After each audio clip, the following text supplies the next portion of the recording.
Shalom untuk kita semua pagi hari ini. Puji Tuhan. Ya, kurang lebih setahun kita beribadah online dan saudara, hari ini kita baik-baik saja. Amin.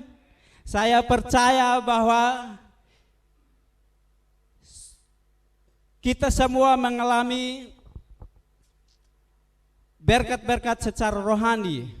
Bahwa setahun kita tidak beribadah bersama, tetapi kita percaya bahwa dari mimbar ini tetap menyediakan suplai energi rohani untuk saudara semua.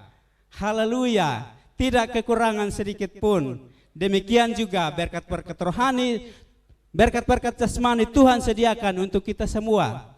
Nah, di hari-hari ini, mulai awal tahun ini, kita mulai deklarasikan bahwa kita jemaat VLC di dekade 2021 sampai dengan dekade 2031 adalah merupakan tahun untuk kita mengalami perkara-perkara supernatural. Kita mengalami peningkatan secara supernatural. Kita mengalami berkat-berkat secara supernatural. Kita mengalami promosi secara supernatural. Katakan amin. Haleluya. Puji Tuhan saudaraku. Nah, bahkan kita percaya sebagaimana yang sudah disounding bahwa dari tempat ini kita akan mengelola uang miliaran euro saudaraku. Itu bisa dialami oleh orang-orang yang berjalan di dalam perkara-perkara supranatural. Nah, saya percaya bahwa ini bukanlah merupakan iman daripada penatua saja, tetapi iman dari kita semua bahwa kita akan mengelola dana miliaran euro. Tuhan akan percayakan kepada kita. Nah, untuk mengalami itu semua kecuali orang-orang yang hidup di dalam supranatural. Nah, hari ini saya akan memberkati kita dengan firman Tuhan dengan topik hidup di dalam supranatural. Haleluya. Iya.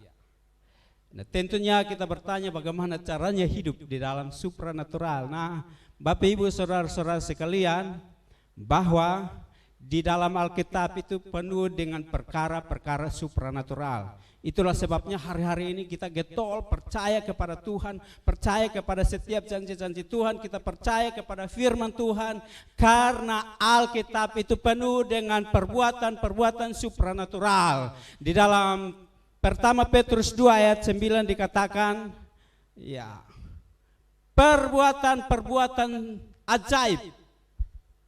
Ia telah memanggil kamu untuk keluar daripada kegelapan masuk kepada terangnya yang ajaib.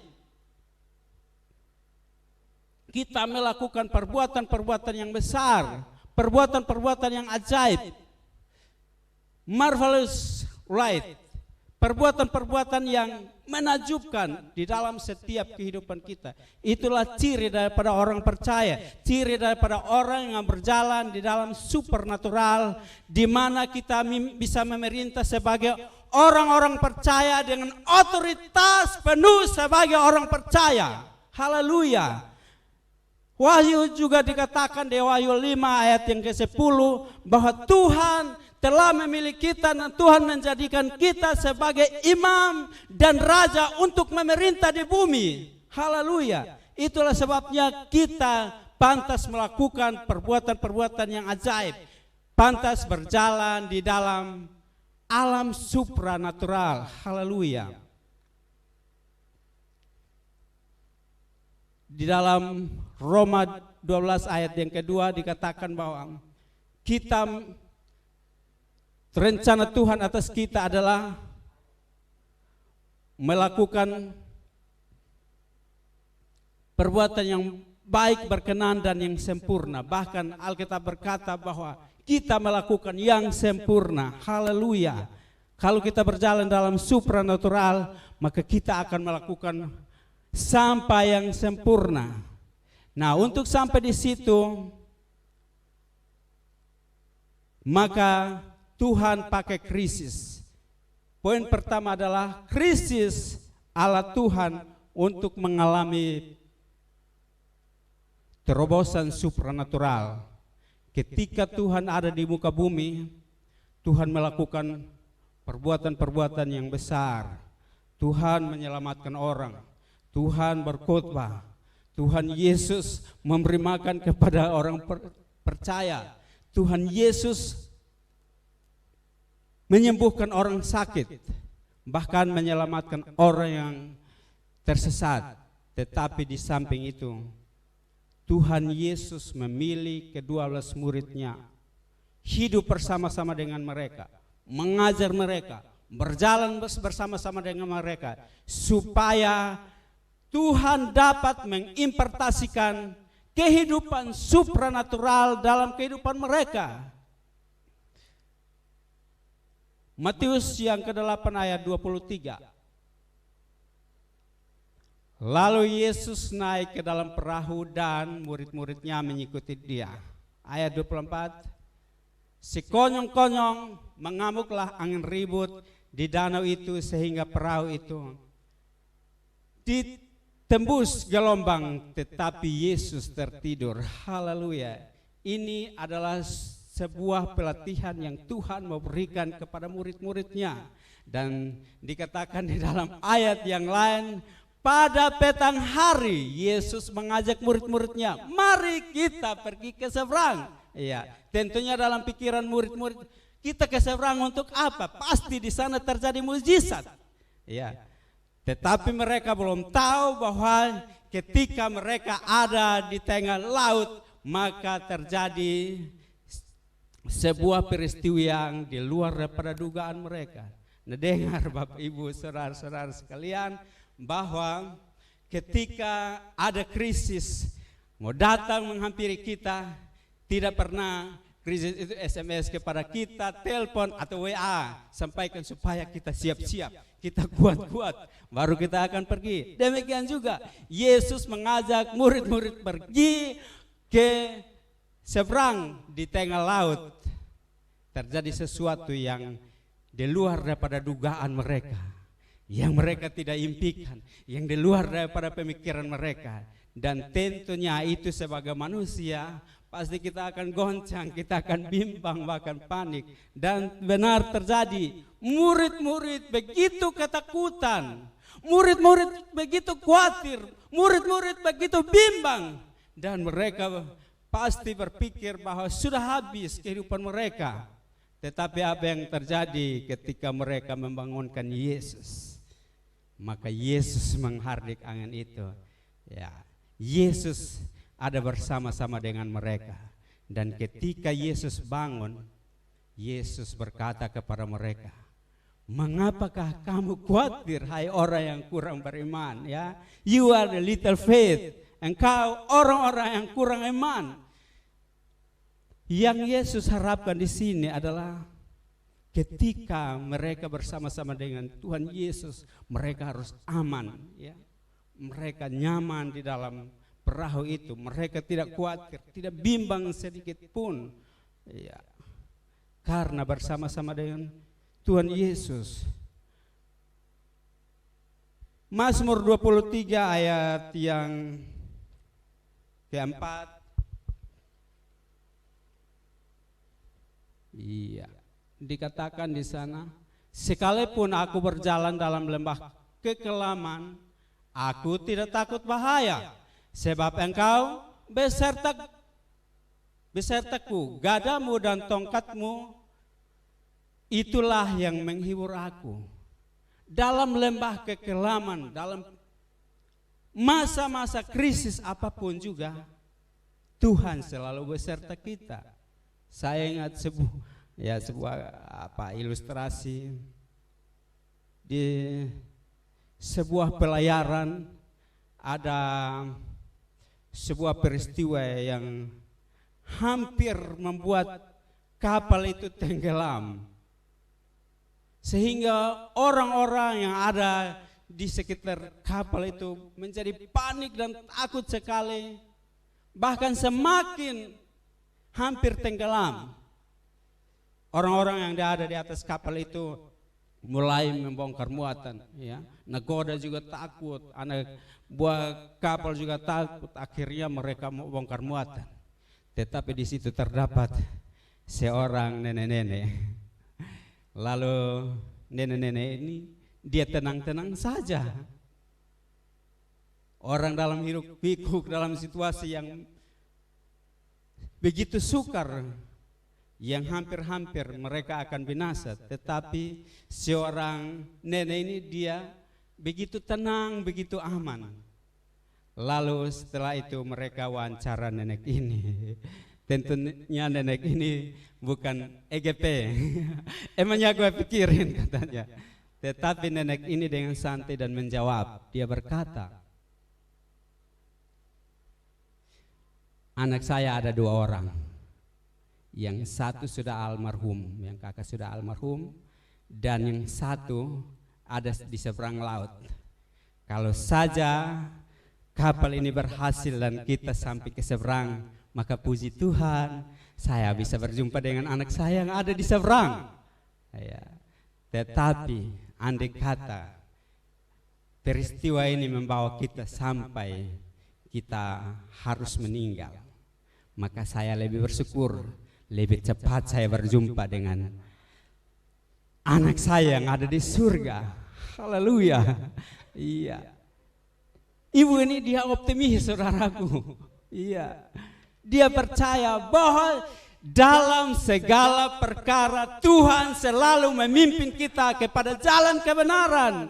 Ya, ketika mati sekalipun kita akan lebih cepat berjumpa dengan saudara-saudara kita banyak sekali di surga. Bahkan kita berjumpa dengan bapak leluhur kita Abraham. Abraham bilang, sini dong anakku, saya memang yakin bahwa perjuangan di dunia ini kamu sangat berjuang untuk mempertahankan iman seperti iman saya. Sini, aku gendong kamu. Iya, dia lalu langsung dengan begitu rindu dia menggendong anaknya. Tetapi anak-anaknya, oh tunggu dulu, harus pakai masker, protokol kesehatan.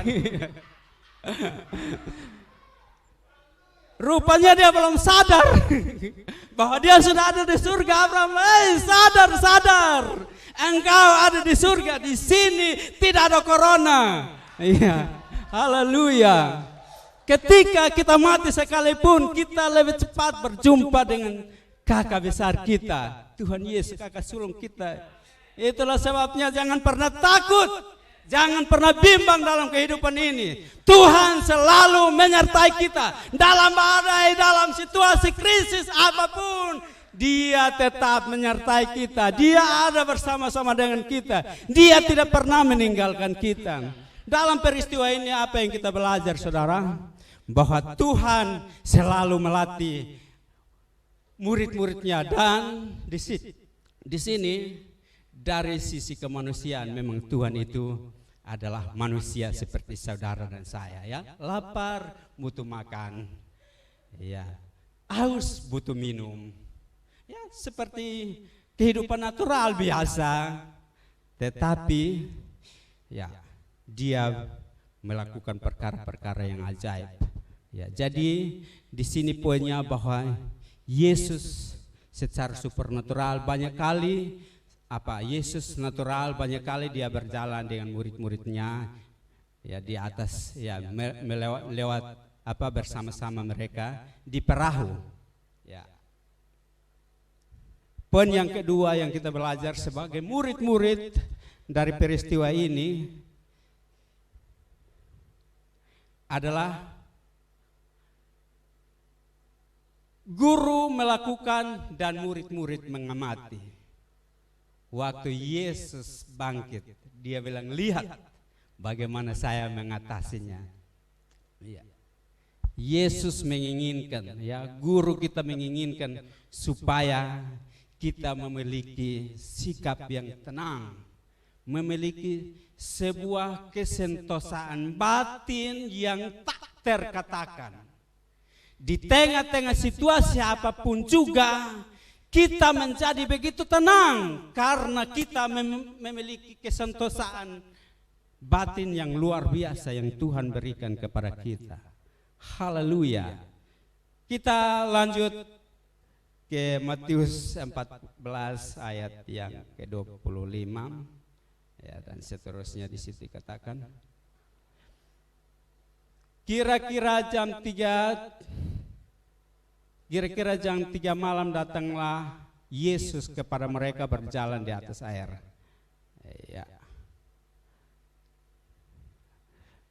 Jadi peristiwanya masih tetap sama seperti yang biasa-biasa. Kali ini Yesus tidak bersama-sama dengan murid-muridnya. Yesus menyuruh murid-muridnya pergi lebih dahulu dengan perahu. Waktu tengah malam terjadilah peristiwa di mana perahu mereka diombang-ambingkan oleh gelombang. Mereka tentunya sepanjang malam, ya beberapa jam sudah diuraikan minggu lalu, bahwa mereka gelisah, mereka begitu takut, mereka begitu bimbang, mereka begitu cemas. Dan pada saat ketika dalam kondisi-kondisi mereka sudah merasa tak berdaya, maka datanglah Yesus. Yesus jalan di atas air. Haleluya. Di sini poinnya yang kita belajar adalah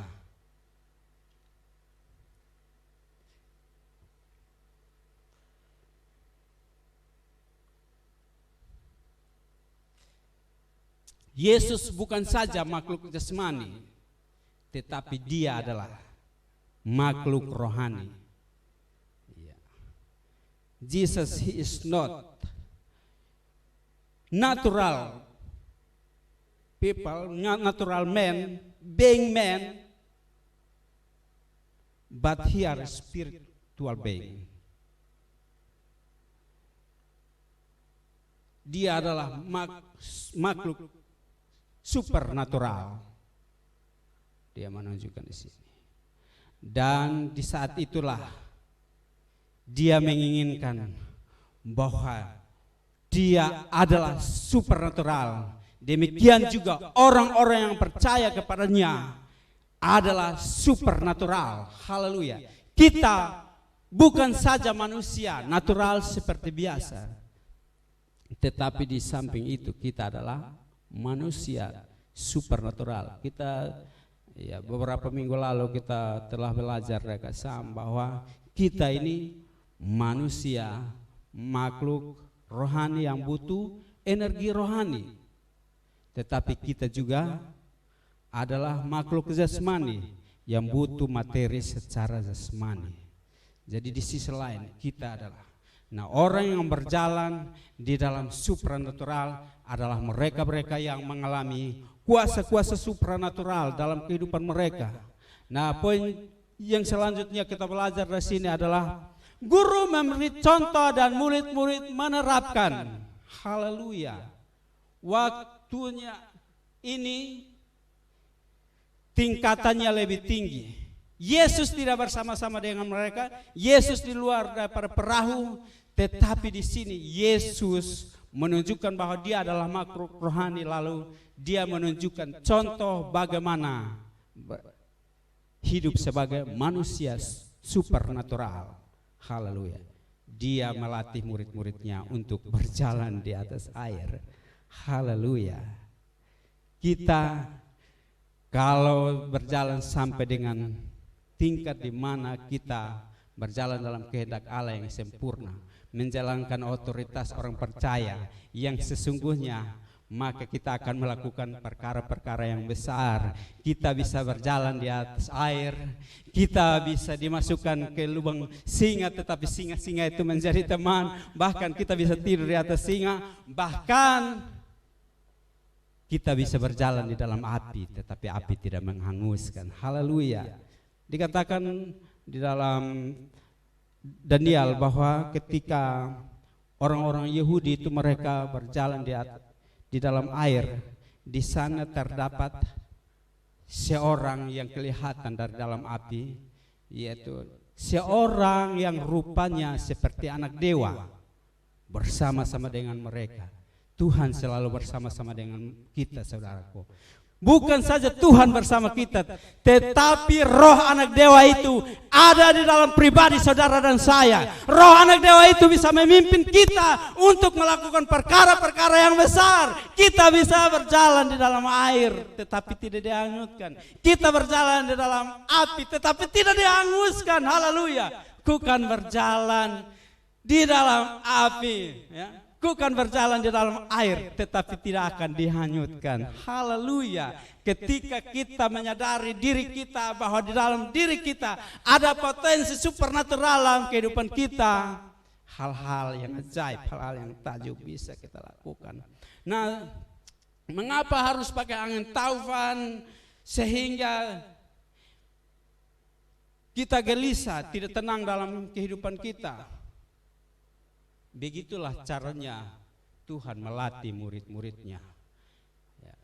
Iman akan bertumbuh subur, iman akan menjadi nyata, iman akan terbukti kemurniannya pada saat ada angin taufan, pada saat ada gelombang, pada saat ada krisis-krisis yang kita hadapi. Supaya hidup dalam iman yang seutuhnya, saudaraku, Tuhan mengizinkan krisis dalam kehidupan kita. Haleluya.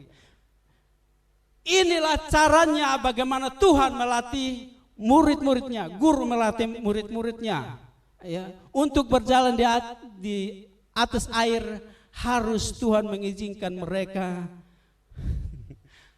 rasa cemas hampir semalam-malaman. Mereka tidak tenang hampir semalam-malaman. Karena itu satu, ya. Caranya tidak bisa didikte atau diajarkan. Oh, caranya berjalan di atas air. Ya. Bawa perlengkapan semua. Mari kita pergi ke laut. Ya. Nanti saya hitung sampai 3. Lalu melangkah. Gaya berjalan di atas air. 1, 2, 3 baru berjalan di atas air. Saya pikir tidak akan pernah seperti itu. Itu kecuali Pak Guru Baby yang bisa lakukan kepada murid-muridnya. Iya,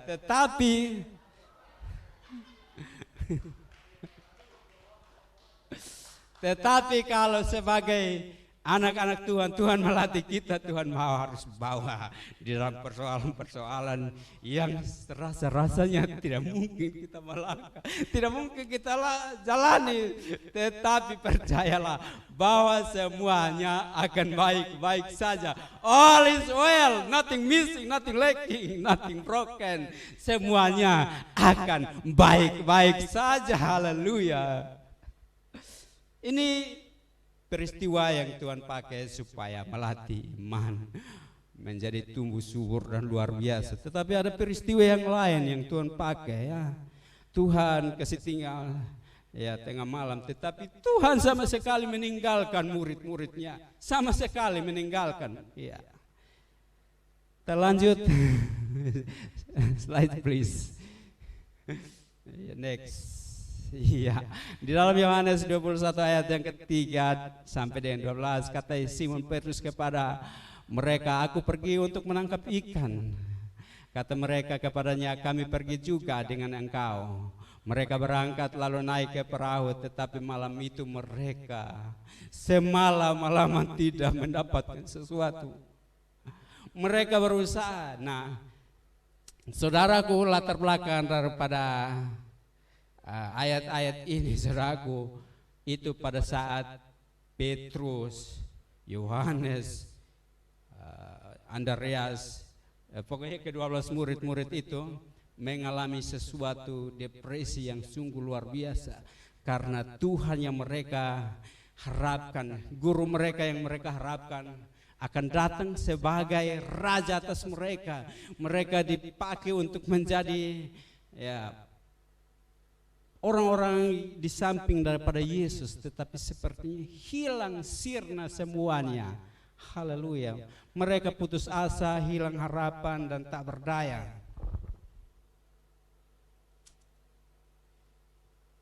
Lalu mereka ingin kembali kepada pengalaman mereka yang waktu lalu. Mereka ingin jadi biasa-biasa, ya sudahlah. kita percaya kepada Tuhan juga sama. Tidak ada perbedaan kok. Kenapa kita harus percaya kepada Tuhan? Kenapa kita harus mengambil komitmen untuk berjalan bersama Kristus 3,5 tahun? Apa artinya semuanya itu? Sementara yang kita harapkan, sementara yang kita impikan, sementara mimpi-mimpi yang kita doakan, yang kita harapkan untuk terjadi dalam kehidupan kita, namun tidak pernah terjadi. Mereka bimbang, goncang dan takut, gelisah, saudara. Tapi apa yang terjadi? Apakah Yesus meninggalkan mereka? Apakah guru itu meninggalkan mereka? Tidak pernah. Semalam-malaman Tuhan bersama-sama dia. Di sini poinnya yang kita belajar adalah di mana guru itu bukan saja dia melatih kita bersama-sama dengan kita, tetapi ia mau mendengar laporan.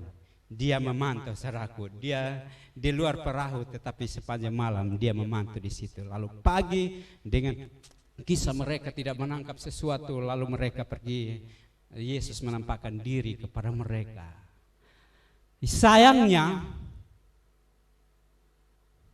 Yesus sudah menampakkan diri kepada mereka, tetapi mereka tidak mengenal Dia. Saya merenungkan, bisa terjadi. Murid-murid hidup bangun bersama dengan guru mereka 3,5 tahun. Hanya dalam waktu tidak menjelang beberapa lama,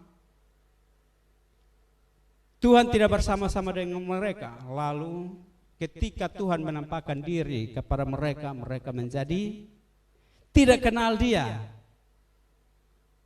Saudara bisa bayangkan kalau saya bersama-sama dengan Bapak John bertahun-tahun, baru bilanglah saya ke Soe, ya saya tidak. Lalu tiba-tiba Pak John datang. Lalu saya bertanya, betul ini kah Pak John? Pak John pasti, oh itu saya pasti dilempar dengan kunci. Atau mungkin Pak John akan berkata, tidak, ini Pak John Dede. Oh, lebih ritual lagi. Tapi itu terjadi kepada murid-murid. Mereka tidak mengenal Dia, padahal mereka hidup bersama-sama. Ya, kalau mungkin ketemu 3 hari atau berapa hari saja, lalu pergi agak lama beberapa tahun baru bertanya begitu kan bisa masuk akal. Tapi di sini, nah dengar baik bahwa dalam situasi patah hati, dalam situasi hilang semangat, dalam situasi kita tidak berdaya, patah semangat, saudaraku, maka kita akan lupa semuanya. Firman Tuhan yang luar biasa, yang ajaib, kita akan berjalan di dalam gaya hidup supranatural sehingga kita akan mengalami perkara-perkara yang supranatural. Itu hanya, ya itu cuma nostalgia terjadi pada orang-orang yang di sana, tetapi tidak dengan kita. Ini terjadi kepada murid-murid. Mereka langsung tidak mengenal Yesus. Mereka bisa lupa semua. Dalam kehidupan kita, saudaraku, kadang-kadang kita bisa alami seperti itu. Kita lupakan semua yang pernah Tuhan. Tetapi saya tidak ada di slide, saya catat di sini. Di dalam Lukas 22 ayat 31 sampai dengan 32. Coba bisa tampilkan saja. Ada? Ya.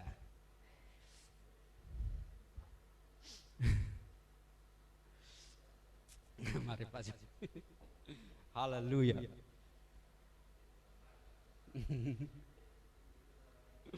Lukas 22 ayat 31 sampai dengan 32. Iya. Kisahnya seperti ini, bahwa Tuhan bilang, Petrus, kamu akan ditampi, kamu akan iman, kamu akan digoncangkan. Petrus, kamu akan mengalami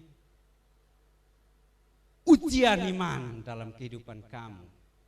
Tetapi ingatlah, kalau kamu sudah insaf, kuatkanlah teman-temanmu. Haleluya.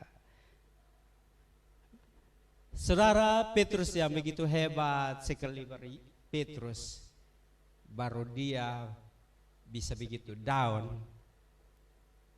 bisa down.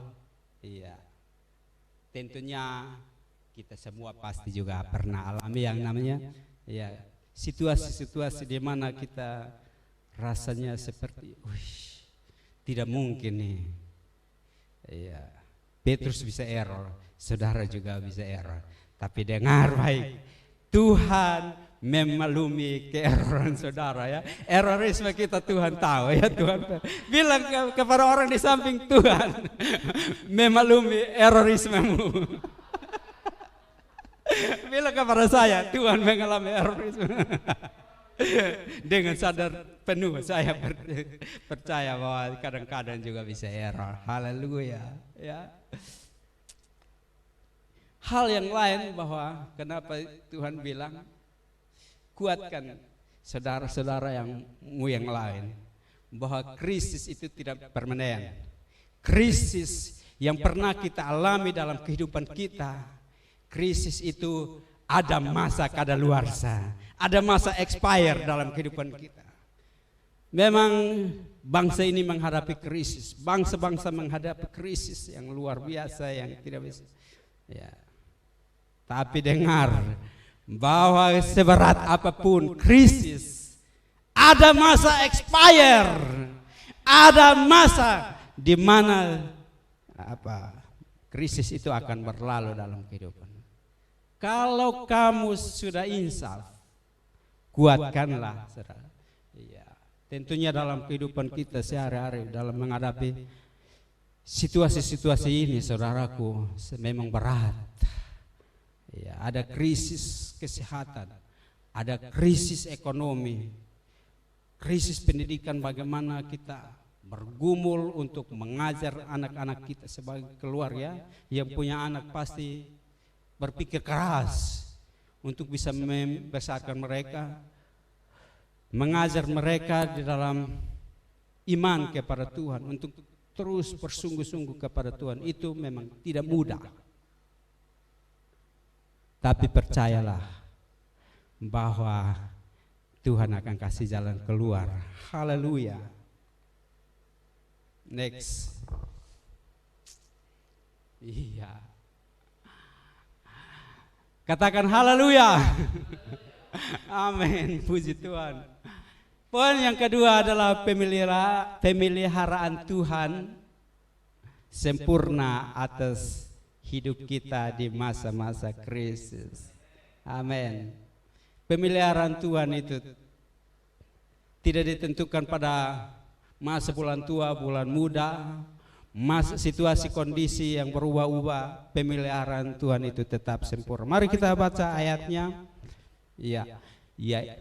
Pertama Petrus 1 ayat 5 sampai yang ke-7 dikatakan, yaitu kamu yang dipelihara dalam kekuatan Allah karena imanmu, sementara kamu menantikan keselamatan yang telah tersedia untuk dinyatakan pada zaman akhir.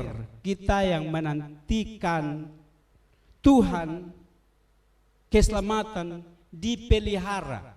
Garis bawahi bahwa kita dipelihara, kita dilindungi, kita di cover. Dengar bahwa jatah kita,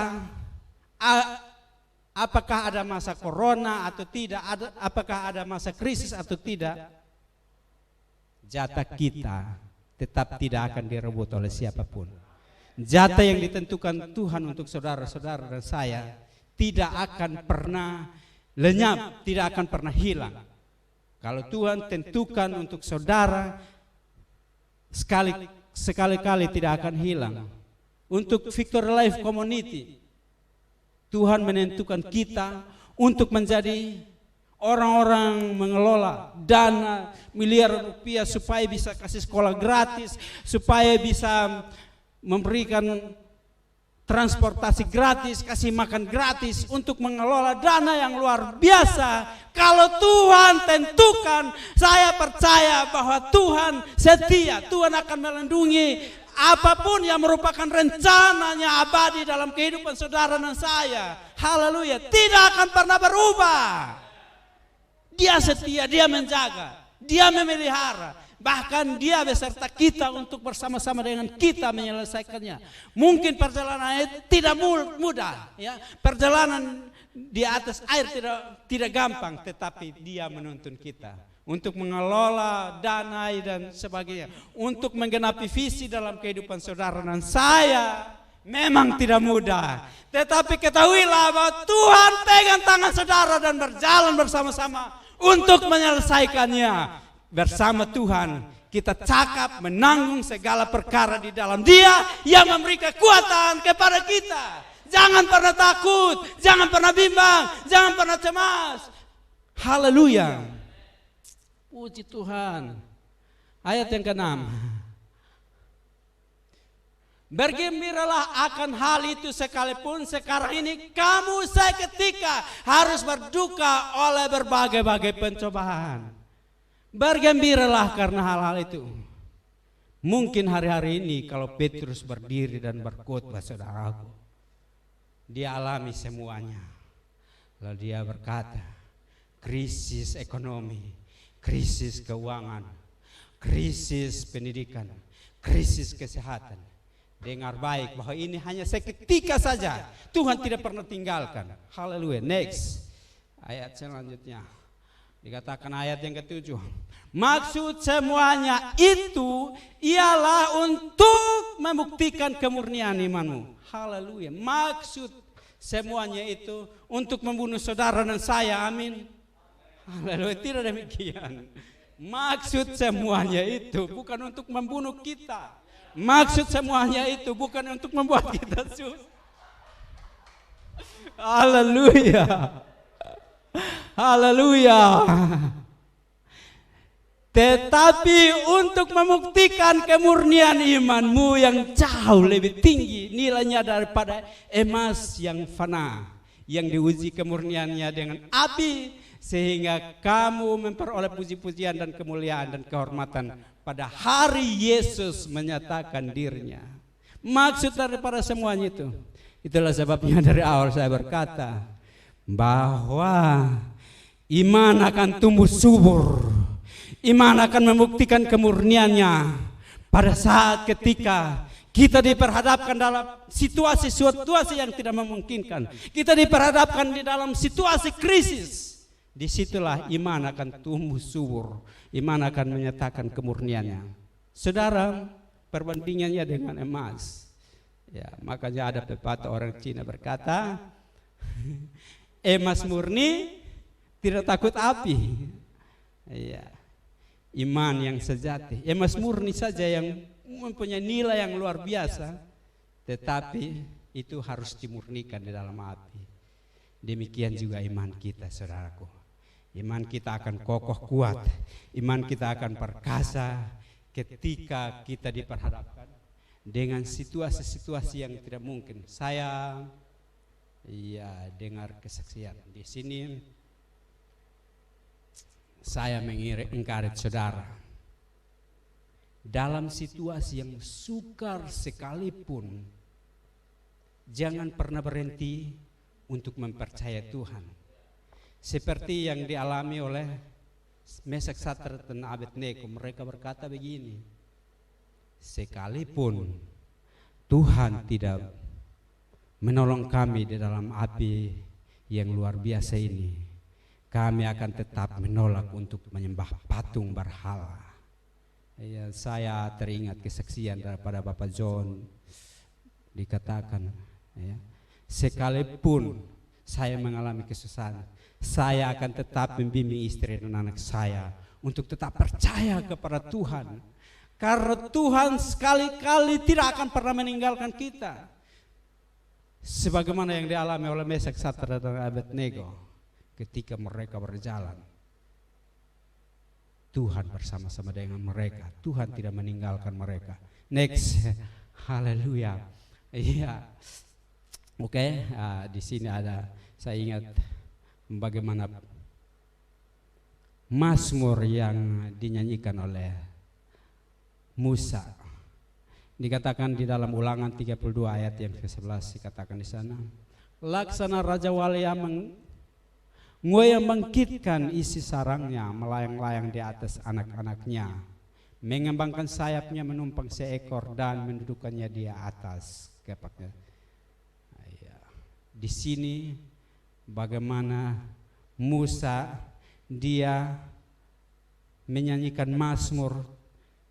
Tentunya di akhir hidupnya dia tahu bagaimana Tuhan memimpin umat Israel sebagai sebuah bangsa yang luar biasa, yang hari-hari ini mereka menjadi bangsa yang sangat kuat di dunia, bangsa yang sangat terutama di dunia.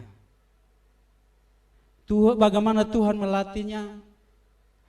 Tuhan melatihnya seperti Raja Wali, membuat mereka tidak nyaman. Ya. Sebenarnya kita dalam kehidupan kita menginginkan untuk hidup yang nyaman, hidup yang enak-enak, yang ringan, ya, mau apa-apa semua terjadi. Tetapi kita tidak akan seperti Raja Wali itu yang terbang naik tinggi sampai ke angkasa. Adalah kehendak Tuhan supaya kalau kita seperti Raja Wali, maka kita akan terbang tinggi. Adalah kehendak Tuhan supaya Tuhan menginginkan kita berjalan di dalam alam supranatural, kita mencapai kehendak Allah yang sesungguhnya dalam kehidupan kita. Itulah sebab Tuhan mengizinkan semua berbagai-bagai kesulitan, berbagai krisis untuk membuat kita bisa terbang lebih tinggi. Haleluya. Ya. Kalau saya bilang Raja Wali, yes. 2, 3, Raja Wali. Amin. Kalau saya bilang anak ayam, bilang no, anak ayam. Amin. Iya, kita adalah Raja Wali yang Tuhan latih, yang Tuhan mau bawa kita terbang lebih tinggi. Haleluya. Yes, haleluya. Amin. Tuhan selalu ya. Nah, apa maksud daripada penulisan ini, saudaraku, bahwa Tuhan mau supaya kita menjadi orang-orang yang perkasa, kita menjadi orang-orang yang luar biasa, kita menjadi orang-orang yang tangkas. Saya ingat satu tokoh yang sepertinya Tuhan bawa kehidupannya seperti Raja Wali ini, ya, seperti analogi Raja Wali ini. Bagaimana Yusuf dia menjadi anak yang dikasihi tetapi dibenci oleh saudara-saudaranya. Next. Dimasukkan ke dalam sumur lalu diangkat. Dijadikan budak tetapi budak yang dikasihi. Bahkan dimasukkan ke dalam penjara tetapi dia menjadi Perdana Menteri di Mesir. Haleluya, luar biasa. Tuhan membawa kita langkah demi langkah. Tuhan akan memimpin iman kita, dari iman datang kepada iman. Tuhan akan membawa kita dari kemuliaan datang kepada kemuliaan. Tuhan tidak akan pernah meninggalkan kita. Raja Wali itu, dia tahu bagaimana kekuatan daripada anaknya. Dia tahu seberapa mampu daripada anak Raja Wali. Ketika dia lepaskan, hampir terbentur, tetapi tidak akan pernah dibiarkannya sampai jatuh dan tergeletak. Waktu dia melihat sudah mau jatuh, maka Tuhan segera akan menolong. Haleluya. Sepanjang malam ada tangisan, tetapi akan terbit fajar pagi hari. Kita akan kembali bersorak, kita akan kembali memuji Tuhan bahwa Tuhan itu baik. Tuhan senantiasa baik dan Tuhan selalu menjaga kita. Haleluya.